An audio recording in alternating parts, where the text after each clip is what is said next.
টাকার মালিক এই যে ভাই আমাদের রেজাউল ভাই জেলখানা বলে ওঠান লাগবো আর কোটি কোটি টাকার মালিক চান সুরজ মরে গেছে সে কলার দোকান দিছে আমাদের রেজাউল ভাই দেখেন কিভাবে কলা বেচছে পায়ের উপরে ঠ্যাং রেখে কলা বেচতেছে আমাদের রেজাউল ভাই ডাবও বেছে তা আছে আপনার পেঁপে আছে কলা খুব কষ্ট আছে পোলা মানে খুব কষ্ট আছে পোলা মানে ভাত কাপড় দেয় না রেজাউল ভাই শেষ মেশে কলা বেচতেছে এই দেখেন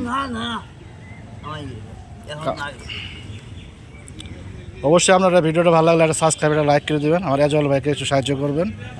এই রেজাউল ভাই কলা বেচে খাইতেছে অগাধ সম্পত্তির মালিক হয়েও ছেলে মেয়ের মায়া করে সে কলা বিক্রি করে খাইতেছে সম্পদ রেখে গেতেছে সেই রেজাউল ভাই আমাদের কোটিপতি রেজাউল ভাই দুই দিন সে বুঝতে পারে না তার সম্পদের কি দাম সেই হলো আমাদের রেজাউল ভাই ওয়েলকাম টু রেজাউল ভাই